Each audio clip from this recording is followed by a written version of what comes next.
Assalamualaikum warahmatullahi wabarakatuh. Izin memperkenalkan diri, nama saya Hendra Putra Irawan, NPM 2021020351, kelas HTND semester 4. Dalam video ini saya akan menjelaskan tentang sifat dan karakteristik hukum Islam yang diampu oleh Pak Herpin Yogi Pradikta, MHI. Sempurna artinya utuh, lengkap segalanya. Kesempurnaan hukum Islam atau syariat dapat dilihat dari diturunkannya syariat Islam dalam bentuk yang umum dan mengglobal permasalahannya, kecuali hal-hal yang bersifat langgeng. Nas memuat prinsip-prinsip hukum terperinci, konkret, dan teknis. Misalnya masalah peribadatan, perkawinan, perceraian, dan warisan diterangkan secara terperinci. Syariat Islam dapat benar-benar menjadi petunjuk universal dengan bentuk yang umum dan global tersebut. Syariat Islam juga dapat diterima di semua tempat dan di setiap saat. Juga diharapkan hukum Islam dapat berlaku sepanjang masa. Elastis, sifat dan karakteristik hukum Islam yang kedua yakni elastis atau mudah diubah bentuknya dan mudah kembali ke bentuk asal, lentur dan luas.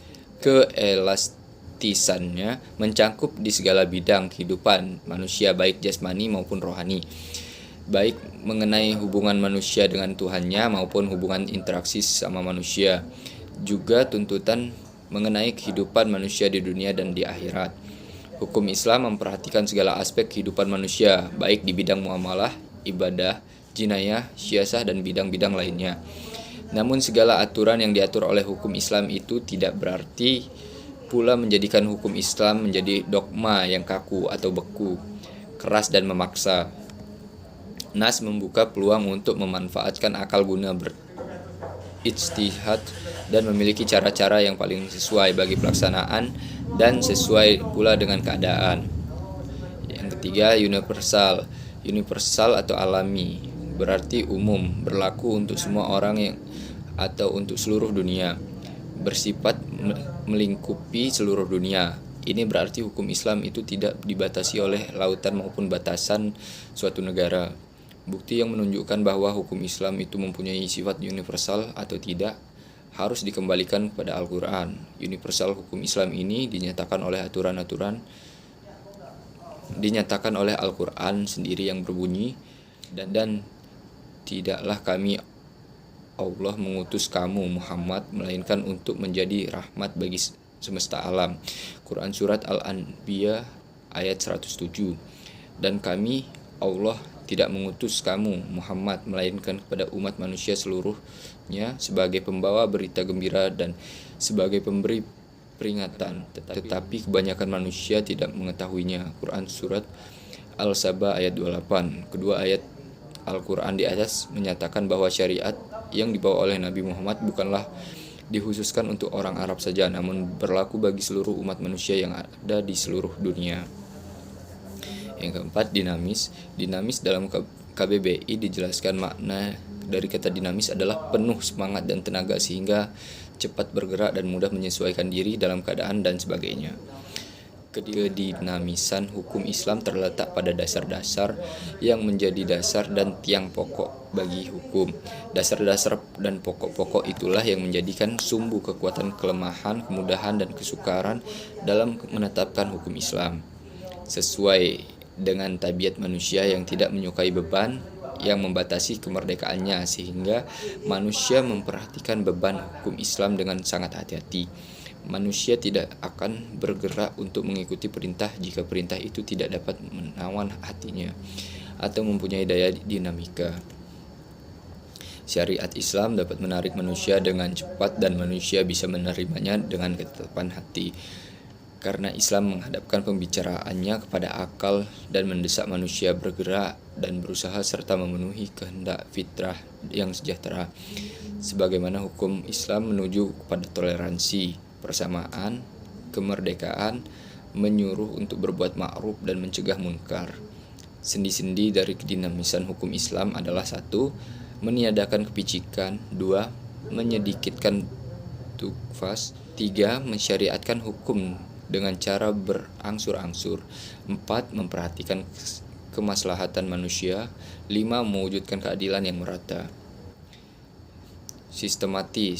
Syariat Islam bersifat sistematis, artinya ia mencerminkan sejumlah doktrinnya, bertalian dan berhubungan di antara satu dengan lainnya secara logis. Beberapa lembaganya saling berhubungan satu dengan lainnya. Perintah sholat di dalam Al-Quran selalu diiringi dengan perintah menunaikan zakat. Perintah untuk makan dan minum diiringi dengan kalimat tetapi jangan berlebihan. Demikian pula dengan lembaganya, pengadilan dalam Islam tidak akan memberikan hukum potong tangan bagi pencuri bila keadaan masyarakat sedang kacau dan terjadi kelaparan. Tidak akan memberikan hukuman rajam bagi pezina dan kebiasaan berpakaian yang belum diterapkan sebagaimana yang dikehendaki oleh hukum Islam itu sendiri. Hukum Islam dengan lembaganya demikian saling berhubungan satu sama lainnya. Hukum Islam tidak akan bisa dilaksanakan apabila diterapkan sebagian dan ditinggalkan sebagian lainnya.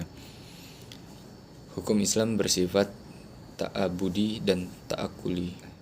Al-Syatibi menyatakan bahwa ta'abudi adalah suatu di mana tujuan hukum dapat melembagakan hukum untuk membebaskan mukallaf dari perintah-perintah hawa nafsunya agar dia menjadi hamba Tuhan yang sukarela atau ikhtiaran, sebagaimana dia juga hamba Tuhan secara alamiah, ikhtiaran secara terpaksa, sedangkan ta'akuli adalah sebaliknya, bersifat ta'abudi. Lebih jelasnya, ta'abudi adalah suatu bentuk ibadah yang tujuan utamanya untuk mendekatkan diri kepada Allah, yakni beriman kepadanya, dan segala konsekuensinya berupa ibadah yang mengandung sifat ta'abudi murni. Artinya makna atau ide dan konsep yang terkandung di dalamnya tidak dapat dinar khairu makullah al-mana atau suprarasional. Manusia harus menerima apa saja yang ditetapkan oleh syariat. Contohnya, sewaktu Umar melaksanakan haji bersama Rasulullah mencium batu Hajar Aswad. Melihat hal itu, berucaplah Umar radhiyallahu anhu, "Kamu hanyalah sebuah batu. Jika aku tidak melihat Rasul menciummu, niscaya tidak akan kulakukan hal ini." Bersifat ta'akuli.